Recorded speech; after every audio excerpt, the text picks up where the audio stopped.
Você acharia estranho se a gente comesse cachorro no almoço? Você já se perguntou por que a gente ama alguns animais e come outros? Meu nome é Natália Alcântara, eu sou nutricionista e especialista em nutrição vegetariana e hoje a gente vai conversar sobre esse tema. Um grande questionamento, na verdade, o grande despertar da maioria das pessoas que começam a olhar para o vegetarianismo é quando elas começam a se relacionar com alguns animais e começam a sentir algum tipo de afeição por esses animais.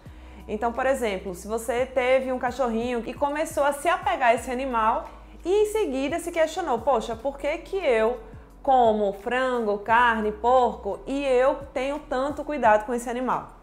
Esse é um grande despertar que acontece e talvez seja o maior motivo para as pessoas se tornarem vegetarianas pela questão ética, por acreditar que os animais não merecem morrer. Mas e aí, por que antes disso a gente nunca se questionou nesse sentido? Por que antes de pensar no meu animalzinho que eu cuido, a gente nunca se questionou nesse sentido de por que os animais são diferentes uns dos outros? Existe um termo que nós utilizamos que ele se chama especismo, que na verdade é acreditar que existe uma predominância de uma espécie que ela pode se aproveitar, pode abusar, pode explorar outra espécie. O especismo ele se aplica não somente na questão dos animais, mas pontualmente a gente vai conversar sobre isso. Então, o que acontece? Existe uma influência muito forte da sociedade e da indústria para que os seres humanos eles não sintam empatia em relação aos outros animais, justamente porque quanto mais empático você é a alguém ou a algo ou a algum animal, menor é a probabilidade que você vai explorar ou querer consumir esse animal. E hoje no reino animal, existem alguns animais que eles se tornam mais empáticos em relação aos seres humanos. Então, os animais que eles conseguem se comunicar melhor com os seres humanos, normalmente são aqueles que eles preservam mais. Então, quando a gente trata de um cachorro, de um gato, que ele se comunica, que ele brinca, a gente tem uma empatia maior diferente de um peixe, que um peixe não se comunica com você. Você não se vê representado naquele animal.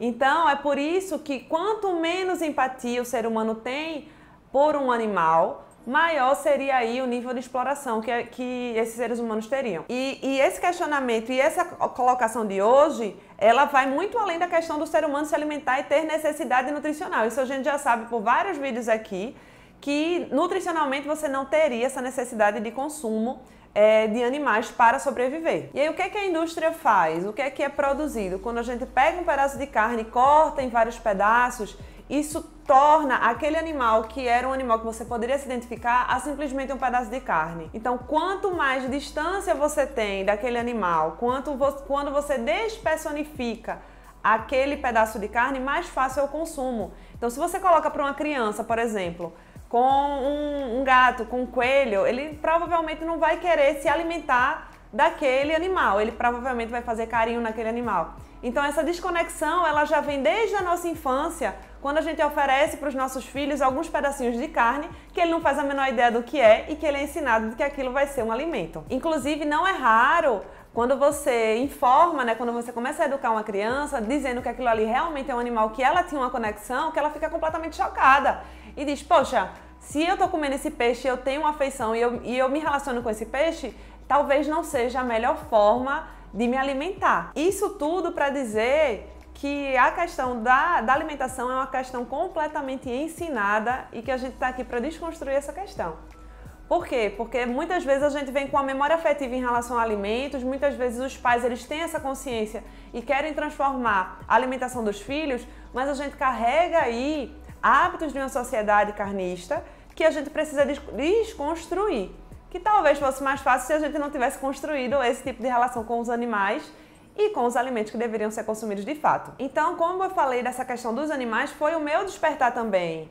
Eu não tinha uma relação próxima com os animais, eu tinha uma completa desconexão em relação aos animais da natureza. E aí, quando eu comecei a me relacionar, a ter uma cachorrinha que, de fato, ela foi comprada, que hoje eu questiono profundamente e julgo bastante a compra e o comércio de animais, mas no meu caso, foi esse movimento que aconteceu para que eu começasse a refletir nessa relação com os animais e com os alimentos.